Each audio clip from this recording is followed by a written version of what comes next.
Welcome to my channel, where we discuss everything and all things politics, economy, and development in Nigeria and around the world. One of the most trending stories and very troubling one at that was the story that Bandits has demanded 40 trillion naira, 11 Hilux Vans, 150 motorcycles for the release of abducted Kaduna residents. I found it, and I'm sure most Nigeria did, a shocking demand and a shocking story. But I know that so many things have happened in this country that we are no longer shocked. We're now seeing our country as a country where anything goes, similar to what you can find in Afghanistan or in Somalia. Two countries that symbolizes a failed state. Now, we're going to look at briefly the story, then I will tell you my take on what gave them the audacity to make this demand to release their captives.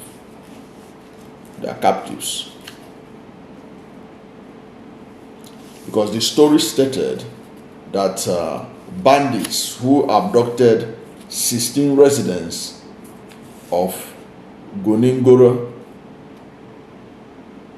area of Kaduna metropolis have demanded a ransom of 40 trillion naira for their release. John Yusuf, a community leader of the area, disclosed this in a telephone interview on Monday in Kaduna.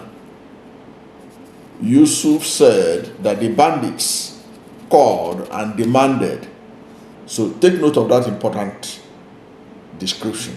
They call, so the bandits can call and nobody will know where they are calling from in Nigeria. We're not talking about Somalia here. We're not talking about Afghanistan. In Nigeria, bandits called. So community leader Yusuf said that bandits called and demanded 40 trillion naira, 11 Hilux Vans, and 150 brand new motorcycles for the release of their victims. He went on to say that the bandits have contacted us.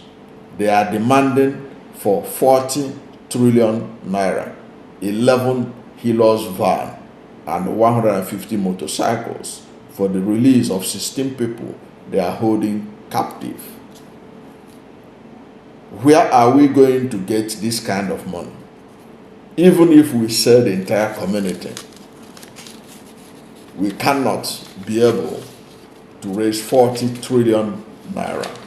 Even Nigeria as a country never make a budget of 40 trillion naira, Yusuf said. The community leader said that the bandits invaded the community 2 times within a week. The abduction happened twice within 4 days interval, he said. According to him, during the first attack, 3 people were kidnapped, while in the second attack, 13 people were abducted, bringing the total number of people being held captive to 16. Now, this is the country we live in, where you have bandits operating with impunity, making phone calls to the families of their victims without fear of being tracked, without fear of their location being accessible to security agents. They do it with impunity and they wait until their demands are met. Now, My take in this story is that the bandits obviously is passing a message that they don't want these 16 people to be released.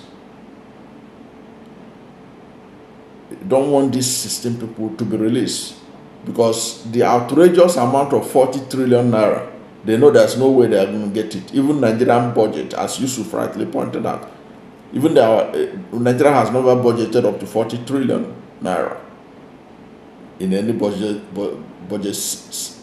year, up to 40 trillion. And like Yusuf rightly pointed out, even if they say the whole community, they can't be able to raise that. So when you see a bunch of bandits making such a demand, it means they are not in a hurry to release those people. So it's now remained to be seen what is their intention. What do they want to do with these 16 people? Because obviously there is no way the community can raise that kind of money. Even the federal government of Nigeria will have to perhaps borrow from IMF or World Bank to be able to pay the bandits 40 trillion naira and then buy brand new Hilux vehicles and motorcycles that they will use to be terrorizing Nigerians. When some of us keep on saying it, that Nigeria keep on exhibiting symptoms of a failed state, people think that we don't know what we're talking about. Go and look at symptoms of a failed state. If you begin to tick the boxes, you see that Nigeria has, the boxes of Nigeria has filled up because we have allowed things that could be easily handled to be politicized. How could you have bandits make phone calls? The last time I checked, they told us that we have to link all our NIN and all kinds of things to our phone so that to reduce criminality, to reduce insecurity. Many of us took their time to go and do all those. Yet, bandits can confidently use mobile phones to call and they are not tracked. Even when we understand that there are technologies that even when you switch off your phone, they can track you and get to where you are, your location and everything. Bandits are operating, we can't locate where they are. And if these bandits decide to bring down the ransom money, it will be conveniently taken to wherever they want it to be dropped and they will just collect it. Since we have been receiving stories about payment of ransom, we have never heard that 50 million was dropped for bandits and as they came to collect it, they were nabbed. It's always money was given, the bandits collect it. What kind of a nation are we running? What kind of country? And you expect a country like this to attract investors, serious investors, to come and put their money on ground and set up factories in Nigeria? They're not going to do it. They're not going to do it. Now, when we talk about food insecurity in the country, that Nigeria is having acute food shortage, which was predicted by the Food and Agriculture Organization, that it will happen in 2024. The food insecurity in Nigeria has been exacerbated by insecurity. Now look at this community that we're talking about in Kaduna, where you have that you have the Yusuf, community leader Yusuf. Do you think in that community that people goes to farm? Do you think they are productive? When bandits can come at any time and pick people, who will live in that community and comfortably go to farm rice, beans, and what have you? When we keep on saying it, that part of the food insecurity in Nigeria today. The high cost of food is tied to insecurity in the north, especially the food basket belt of Nigeria, which I have identified to include Kaduna, Plateau, Benue, Niger, Nasarawa. That this food basket of Nigeria, that this food basket are being terrorized like no other place in Nigeria. And you are terrorizing this place, and the government is still believing that Nigeria has enough food. It's just that people are smuggling it out. No, we don't have enough food. That was why you see the governor of Kaduna State begging Bola Ahmed Tinubu, the president, to open the borders so that food can come into the country. Because if we have so much that is only we are smuggling it out, why is the governor of Kaduna State begging Bola Ahmed Tinubu to open the borders so that food can come in? Food can come in because we don't have sufficient food in Nigeria. And that is what is fueling the high cost of food in Nigeria. And that is closely tied to the insecurity.